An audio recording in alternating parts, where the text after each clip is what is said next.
दोस्तों, सनातन धर्म में शरीर, मन और आध्यात्म के सबसे उत्कृष्ट अवस्था को पाने के लिए ब्रह्मचर्य का आचरण करने को कहा गया है। ब्रह्मचर्य के आचरण से आप यशस्वी, बलवान और ज्ञानवान बनते हैं। सत्य आपके मुख पर तेज की तरह चमकता है। लेकिन आज समाज में ब्रह्मचर्य को लेकर बहुत सारी भ्रांतियां फैल गई है। समाज में अविवाहित पुरुष या स्त्री को ही ले देकर ब्रह्मचारी पुरुष या स्त्री माना जाने लगा है। हम विवेकानंद और दयानंद सरस्वती और अन्य महापुरुष को इसलिए ब्रह्मचारी नहीं मानते कि वह ज्ञानी थे, हम इसलिए मानते हैं क्योंकि वह अविवाहित थे। तो दोस्तों, इस एपिसोड में हम सुनी सुनाई बातों से हटकर हमारे शास्त्रों और ग्रंथों में ब्रह्मचर्य को लेकर क्या दिया गया है, इस पर चर्चा करेंगे और जानने की कोशिश करेंगे कि ब्रह्मचर्य क्या होता है, किसे करना है, कैसे करना है, क्यों करना है और इससे क्या लाभ होते हैं।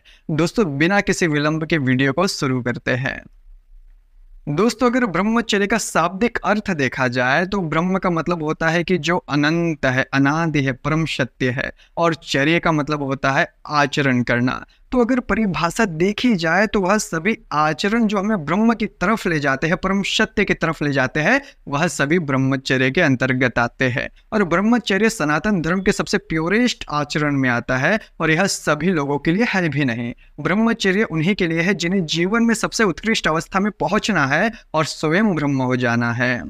दोस्तों, अगर देखा जाए तो प्रकृति में मनुष्य को छोड़कर जितनी भी चीजें हैं वह सभी ब्रह्मचर्य से बंधी हुई है। वह सभी ब्रह्म के नियम या फिर हम कह सकते हैं कि प्रकृति के नियम को मानती है। उनकी ब्रह्म के विरुद्ध या फिर प्रकृति के विरुद्ध खुद की कोई सत्ता नहीं होती। जैसे वह चलाई जाती है वैसे ही वह चलती है, चाहे पशु हो, पक्षी हो या वृक्ष हो। लेकिन मनुष्य ही एकमात्र ऐसा जीव है जो ब्रह्म के विरुद्ध जा सकता है। इसलिए वह सभी आचरण, वह सभी कर्म जो ब्रह्म के तरफ ले जाते हैं, सत्य की तरफ ले जाते हैं, प्रकृति के तरफ ले जाते हैं, वह सभी ब्रह्मचर्य में आते हैं। अब इस ब्रह्मचर्य के आचरण में बहुत सारी ढेर सारी ऐसे कर्म होते हैं जो ब्रह्मचार्य को करने होते हैं। इनमें सबसे पहले आती है अहिंसा।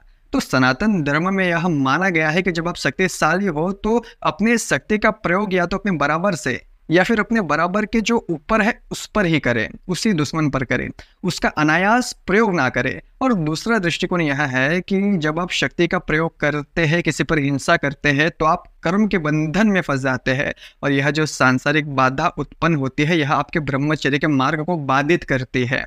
इसलिए अहिंसा को सबसे ऊपर रखा गया है। और इसी लिस्ट में फिर आगे बोला गया है कि सत्य बोलना चाहिए, हमेशा सत्य का समर्थन करना चाहिए। उसके बाद ध्यान करना चाहिए, ज्ञान अर्जन करना चाहिए, नशे से दूर रहना चाहिए और केवल यौन सुख के लिए जो संभोग किया जाता है उससे भी दूर रहना चाहिए। तो बहुत ढेर सारी ऐसी काम है जो ब्रह्मचर्य के आचरण के लिस्ट में दिए गए हैं। अब ये कहाँ दिए गए हैं, किन शास्त्रों में दिए गए, किन ग्रंथों में दिए गए, यह मैं आपके समक्ष प्रस्तुत करूंगा। लेकिन उससे पहले एक बात समझना बहुत जरूरी है, वह यह कि ऐसा क्या कारण रहा है, ऐसी कौन सी बातें हो गई या फिर हमने कौन से ऐसे श्लोक पढ़ लिए या फिर उनका गलत इंटरप्रिटेशन कर लिया है जिससे आज हमें यह लगता है कि ब्रह्मचर्य केवल और केवल यौन सुख के लिए जो किया गया संभोग है उससे दूर रहने के ही आचरण को माना जाने लगा है। तो यह पहले देख लेते हैं। दोस्तों, पतंजलि जी के योग सूत्र में 2 सूत्र ऐसे आते हैं जो ब्रह्मचर्य के संदर्भ में सबसे ज्यादा प्रयोग में लाया जाता है। पहला सूत्र है दूसरे अध्याय में 30वां सूत्र है जो बोलता है कि अहिंसा सत्यास्ते ब्रह्मचर्या परिग्रह यमः। और दूसरा सूत्र भी इसी अध्याय में आता है और 38वां सूत्र है कि ब्रह्मचर्य प्रतिष्ठायाम वीर्य लाभः। और जो ये पहला सूत्र है पतंजलि जी ने उसमें 5 यम के बारे में बताया है। यम वह कर्म होते हैं जो हमें नहीं करना है। जैसे उन्होंने बताया कि हमें हिंसा नहीं करनी है, हमें असत्य नहीं बोलना है, हमें चोरी नहीं करनी है। फिर उन्होंने हमें बताया कि हमें अपने इंद्रियों को वश में रखना है, मतलब कि ब्रह्मचारी के बारे में बताया है। और उसके बाद 5वां बताया गया है कि हमें किसी भी चीज़ का संग्रह नहीं करना है, मतलब कि अपरिग्रह नहीं करना है। तो दोस्तों, यहाँ पर क्या हुआ है कि यहाँ पर जो कि ब्रह्मचर्य को सत्य, अहिंसा और अस्तेय के साथ अलग से रखा गया है, इसलिए हमें लगने लगता है कि यह कोई अलग चीज़ है। और फिर हम इसका अर्थ निकाल लेते हैं कि अपने गुप्तांगों को या फिर गुप्त इंद्रियों को वश में रखने को ही ब्रह्मचर्य माना जाता है। लेकिन अगर आप व्यास जी का भाष्य देखें जो उन्होंने टीका की है पतंजलि जी के योग सूत्र में, तो उन्होंने जो ब्रह्मचर्य है, जो ब्रह्मचर्य यम है, उसके लिए स्पेशली संयम का प्रयोग किया गया है। और इसका अर्थ यह होता है कि वह सभी आचरण या फिर ऐसे कर्म जिनको करने पर आपकी सारी की सारी इंद्रियां एक साथ उत्तेजित हो जाती है, जैसे कि आवेगित हो जाते हो और आपके कंट्रोल से बाहर चले जाते हो, तो उनको कंट्रोल में रखना है, उनको वश में रखना है और उसको ब्रह्मचर्य बोला गया है। ऐसा नहीं बोला गया है कि केवल गुप्त इंद्रिया, यह बोला गया है कि कोई भी ऐसा कर्म है जिसमें सारी की सारी इंद्रियां एक साथ आपके कंट्रोल के बाहर जा रही है, तो उनको रोकना ही ब्रह्मचर्य का पालन करना है। और उनमें से एक यौन घृणा भी है। अब दोस्तों, जो सत्य, अस्तेय और अपरिग्रह और ये जो अहिंसा है, यह हमें लगने लगा है कि ब्रह्मचर्य से अलग है, लेकिन अगर आप छांदोग्य उपनिषद के 8वें अध्याय के 5वें खंड को देखेंगे तो पूरा का पूरा जो चैप्टर है, पूरा का पूरा अध्याय है, वह ब्रह्मचर्य पर ही है।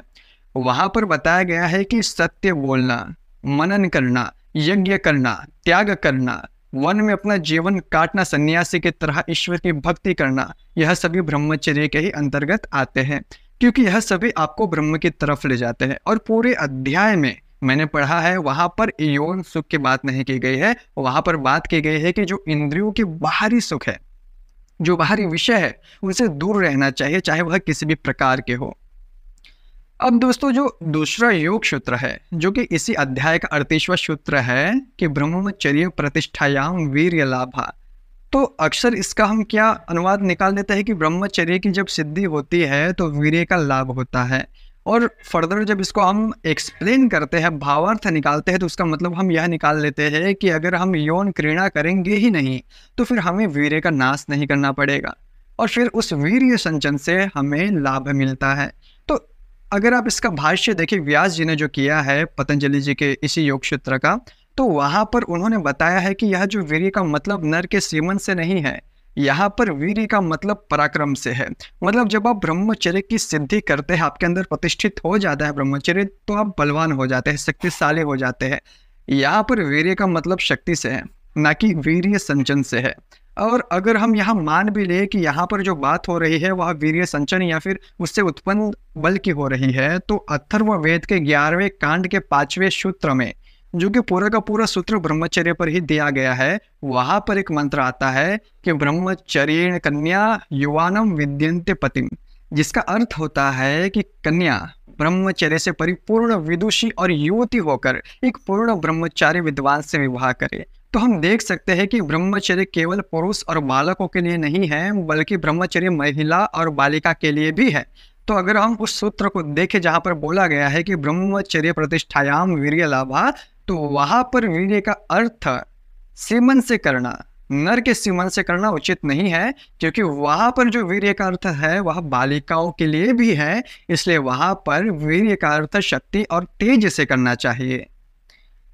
दोस्तों, अब अथर्ववेद के इसी 11वें कांड में जो 5वां सूत्र है, जो कि पूरा का पूरा ब्रह्मचर्य पर दिया गया है, इसमें ब्रह्मचर्य आश्रम कैसा होता है और उसमें जो ब्रह्मचर्य के नियम होते हैं वह कैसे होते हैं, पूरा बताया गया है 26 मंत्रों में। तो इसमें से जो मुख्य मुख्य तथ्य है वह मैं आपके सामने प्रस्तुत करता हूँ। अगर आपको समय मिलेगा तो आप जरूर पढ़िएगा। दोस्तों, जो पहला तथ्य निकल कर आता है इसमें कि इसमें चौथे मंत्र में बताया गया है, क्योंकि हमें लगता है कि ब्रह्मचर्य जो है वो किसी सुख का त्याग है, वह इंद्रियों को वश में करके, तो ब्रह्मचर्य उससे भी बढ़कर है। यहाँ पे बताया गया है कि चौथे मंत्र में बताया गया है कि एक ब्रह्मचारी को पृथ्वी का ज्ञान और जो हमारा सूर्य मंडल है उसका ज्ञान और सूर्य मंडल के आगे भी जो चीजें है उसका ज्ञान होना चाहिए। इसीलिए जब उपनयन संस्कार के बाद जब कोई शिष्य जाता था गुरुकुल में, तो वहाँ पर उसको स्वामी पढ़ाई जाती थी, क्योंकि वह ब्रह्मचर्य का एक हिस्सा होता था कि आपको पृथ्वी के बारे में ज्ञान होना चाहिए, हमारे सूर्य मंडल के बारे में, सूर्य के बारे में ज्ञान होना चाहिए, तो उसके आगे भी हमें चीज़ों का ज्ञान होना चाहिए। तो ज्ञान परंपरा में ब्रह्मचर्य का हिस्सा है। तो अब हमें लगता है कि एक ब्रह्मचारी विवाह नहीं कर सकता, तो इसी सूत्र में 6ठे मंत्र में बोला गया है कि एक ब्रह्मचारी अपने ज्ञान से प्रकाशित होकर एक आकर्षक व्यक्तित्व के साथ गृहस्थ आश्रम में प्रवेश करता है और उसके बाद सत्य ज्ञान का क्या मूल्य है और उसका क्या प्रयोजन है उसकी घोषणा करता है। तो मतलब जो शुरू के 20-25 साल ब्रह्मचर्य आश्रम में हम ब्रह्मचारी का जीवन बिताते हैं, ज्ञान का अर्जन करते हैं, गुरु के साथ रहते हैं, तो उस ज्ञान के प्रकाश से हमें एक नए युवक की तरह बनते हैं। तो उसके बाद हमारे पास 2 ऑप्शन होते हैं कि हम एक ब्रह्मचारिणी कन्या से विवाह करके गृहस्थ आश्रम में प्रवेश कर जाए या फिर हम आजीवन ब्रह्मचर्य का पालन करें। तो यह दोनों ऑप्शन होते हैं। ऐसा नहीं है कि एक ब्रह्मचारी विवाहित नहीं हो सकता है, बल्कि कि यह बताया गया है कि विवाह उपरांत अगर आपको ब्रह्मचर्य का आगे भी पालन करना है तो आपको केवल प्रजनन के लिए ही यौन संबंध बनाने चाहिए और उसके अलावा नहीं बनाने चाहिए। और दोस्तों, हमारे शास्त्रों में ऐसे भी उदाहरण देखे गए हैं जहाँ पर गृहस्थ आश्रम में जाने के बाद भी बहुत से लोगों ने ब्रह्मचर्य का पालन फिर से शुरू कर दिया। आप अगर छांदोग्योपनिषद के 5वें अध्याय के 11वें खंड को देखेंगे तो वहां पर ऋषि कैकेयी के पास बहुत से ऐसे गृहस्थ आश्रम के लोग थे जो दोबारा ब्रह्म ज्ञान की प्राप्ति करने के लिए ब्रह्मचारी बन गए थे। और दोस्तों, ब्रह्मचर्य के आचरण से आपकी आयु बढ़ती है, उम्र बढ़ती है, आप दीर्घायु होते हैं। अथर्ववेद के उसी 11वें कांड के 5वें सूत्र में 19वां मंत्र अगर आप पढ़े तो वहां पर बताया गया है कि अगर आप ब्रह्मचर्य का आचरण करते हैं और इंद्रियों को वश में रखते हैं तो आप आकस्मिक मृत्यु से बचकर दीर्घायु होते हैं। तो दोस्तों, ब्रह्मचर्य ब्रह्म यानी कि परम सत्य की ओर अग्रसर करने वाले सभी आचरणों को कहते हैं, जिसका व्यभिचार या फिर जो हमारे इंद्रियों के बाह्य जो सुख है उनका निषेध एकमात्र अंग है। उसको पूरा का पूरा ब्रह्मचर्य से जोड़ देना उचित नहीं है, लेकिन महत्वपूर्ण अंग है। जो सेलिबेसी का कॉन्सेप्ट है कि कम से कम हमें वीर्य का नाश करना चाहिए या फिर हमें कम से कम यौन संबंध बनाने चाहिए, केवल प्रजनन के लिए बनाना चाहिए, ऐसा क्यों कहा जाता है सनातन धर्म में, या फिर ऐसी फिलोसफी क्यों है, इस पे हम एक विस्तृत चर्चा कर सकते हैं, एक नई वीडियो ला सकते हैं। तो मैं कोशिश करूँगा कि इस विषय पर भी एक नई वीडियो लाई जाए और समझने की कोशिश की जाए कि क्यों इन चीज़ों से दूर रखने को बोला जाता है। दोस्तों, अब मैं यहीं इस वीडियो को विराम दूंगा। आशा करता हूँ कि आप सभी लोगों को ब्रह्मचर्य क्या होता है और जो ब्रह्मचर्य का वास्तविक अर्थ है वह समझ में आ गया होगा, आपकी भ्रांतियाँ दूर हुई होंगी। अगर आपको यह वीडियो पसंद आई है तो अपने परिवारजनों और दोस्तों में जरूर शेयर करें, और अगर चैनल को सब्सक्राइब नहीं किया है तो जरूर सब्सक्राइब कर ले। अब मैं यहीं पर विराम लूँगा। अब मैं मिलूँगा एक नए विषय के साथ अपनी नई वीडियो में। तब तक के लिए राधे।